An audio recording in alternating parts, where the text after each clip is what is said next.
like to invite one or two questions from the audience. Anyone who wants to ask a specific question, you can introduce yourself and then you can have your answer. Ji. I would like to ask a question. Please. I'm Nisar A, and I work with the CSR department. Honorable Senator, my question is about, actually in the light of the recent tensions with our neighbor country, India threatened Pakistan to withdraw from the Indus Water Treaty that both countries signed in 1960. What challenges do you think Pakistan is going to face in the coming 10 years if this thing happens? And connecting it with another sort of a challenge that Pakistan is going to face, the northwestern frontier of water. If Afghanistan constructs a dam on the Kabul River, what challenges is Pakistan going to face? I think very, very pertinent question, I must say, and something which affects our security. And when I say security, it doesn't mean the defense. When we talk about, we normally say conventional security, which is the defense. For that, alhamdulillah, we have our defense forces, whether Air Force, Navy and Army and intelligence. They will take care of that. There are other aspects are the security, which is water, institutions and all that we talk. Therefore, this is very important. When you have these two important neighbors and we have a relationship and we have an agreement. One is that this is an agreement with the Indus Water Treaty, which happened in 1960. It happened when there was some disputes on water, which started from 1947. And negotiation and World Bank jointly they signed it. They were, I would say they were kind of a guarantor in terms of investors, investment and everything. And it's still in IWT, there's a dispute resolution mechanism. And we often exercise this, and there are times that we are given the award, sometimes India is given the award. Where we did not get the award, it was, if you analyze it, and I think some of the person which is very important person in this country, and we have got so many good people, Ambassador Shafkat Kakakhe, ask him this question. He will tell you where we lapsed and where are the open items in terms of the Indus, where we must work with them to say, okay, let's work together. All countries will work together because they cannot just switch on and off. It is known as the water terrorism and threats, but I personally think that you need to be stronger yourself internally. If you have alternates, if you have a little water coming, let's say eastern rivers, they were totally for the use of India. However, the outflow will be there, and we have something like 8 MAF still coming in around that from those eastern rivers, which we can use it. Now, if you know how to live with smaller means, it will not be a challenge. So we must use efficiently. For example, agriculture uses 90% plus. Where is the sprinklers? Where is the laborers? Because I'm a little bit of agriculturist also. We are not using the technology. We must make that compulsory, mandatory to use the technology so that nobody can threaten you then.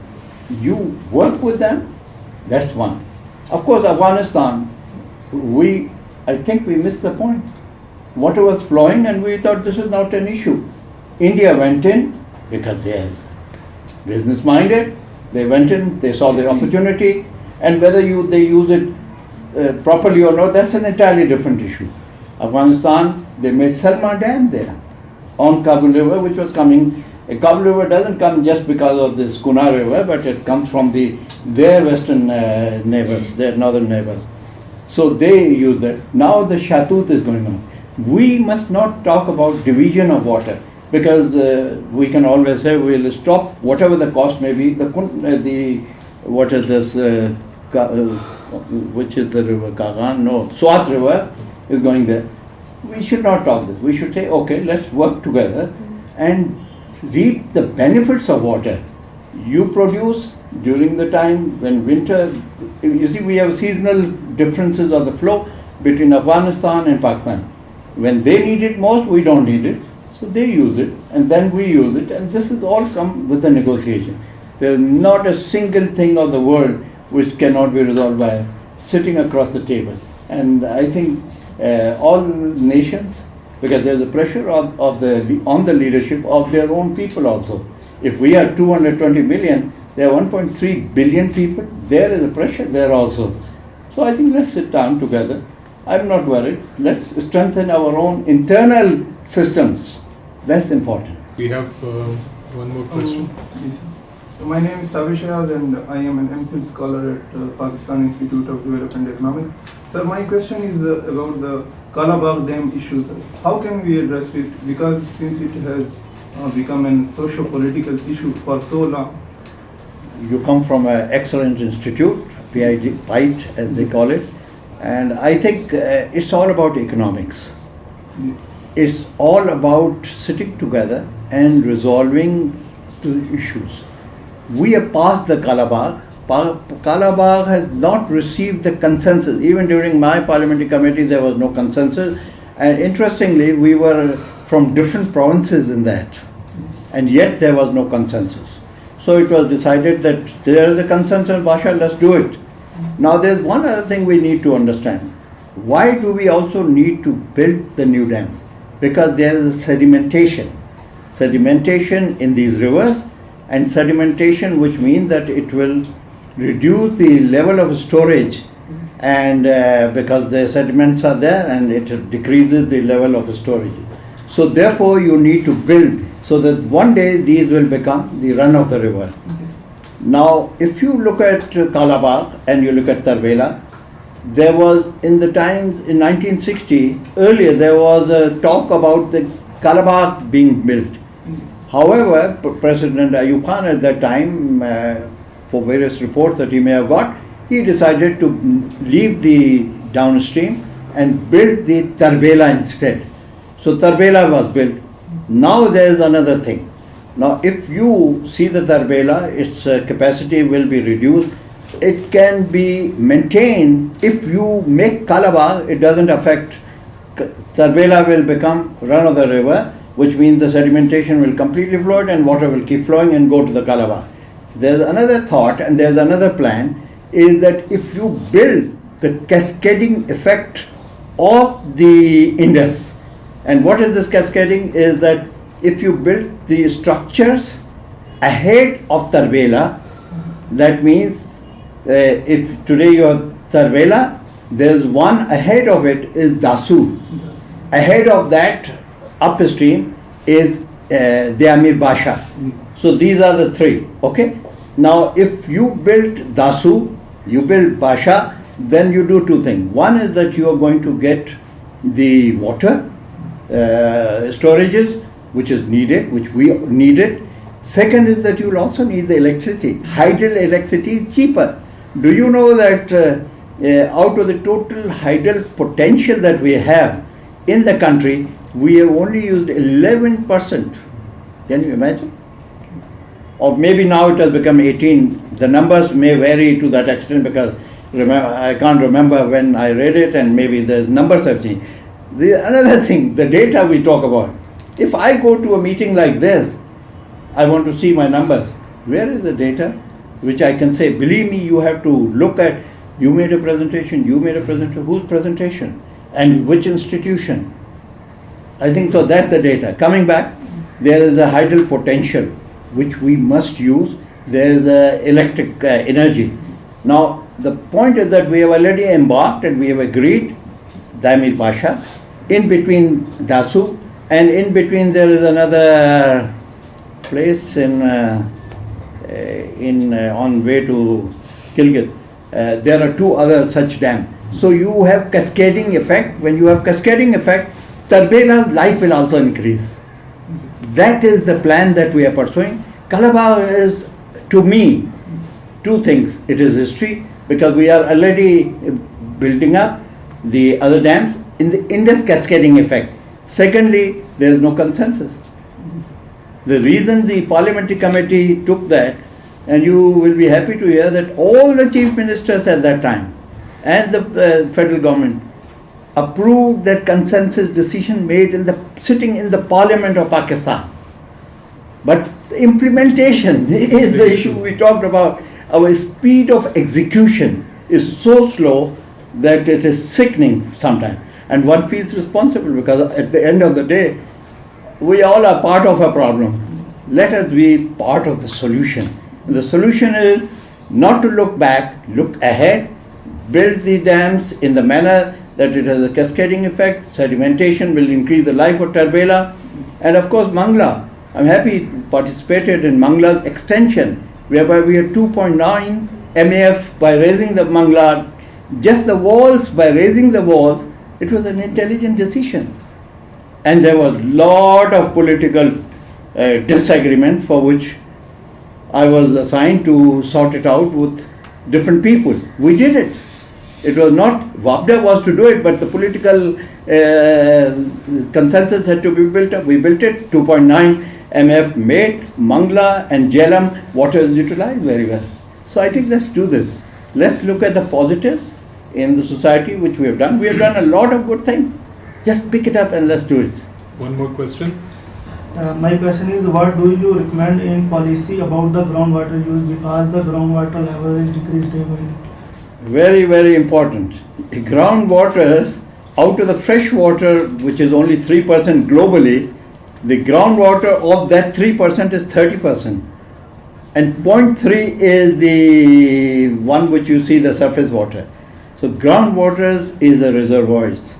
And unfortunately, because of the lack of surface water, we have started to use it. And we have used it to the extent that we have gone deeper, that it is, even the arsenic is coming in now. I think the recharging is very important. Alhamdulillah, these days the recharging is going on.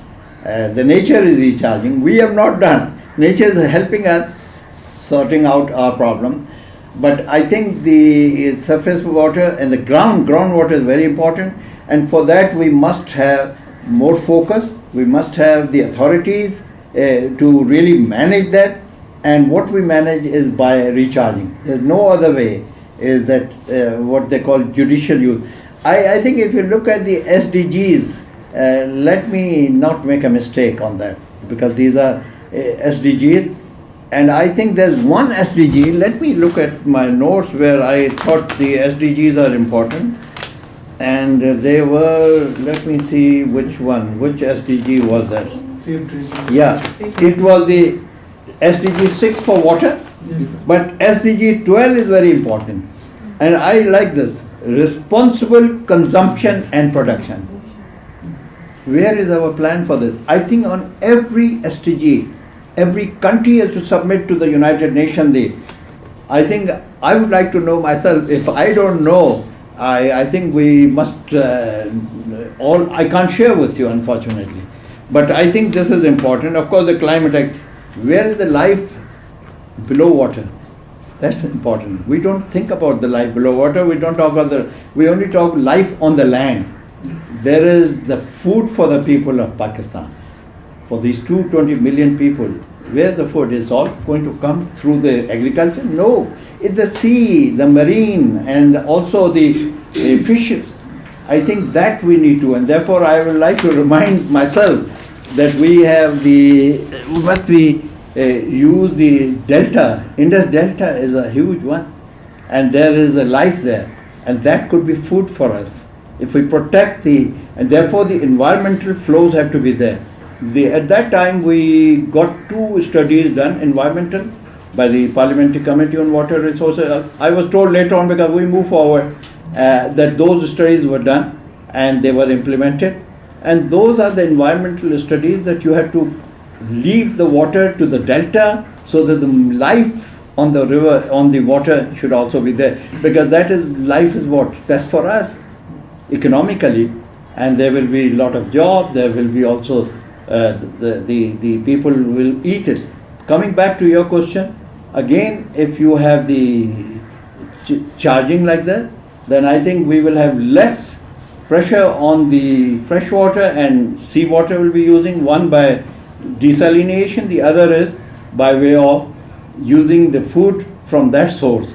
And that is the way, so it's very important, but we need to have plan. I would say that this water policy, every chapter or every point, there should be a committee to implement it. Implement in the sense that they should have target dates to complete things. And this should be available in the internet to every citizen. We have signed what is it? Freedom of information. We are signatory to it, Pakistan. And within the country, you can go to any department to get the information. Thank you so much, Sir Memon Sahab. It was an absolute pleasure having you, and we benefited from all the information that you've been able to give us. Thank you so much. Thank you. Thank you. Thank you.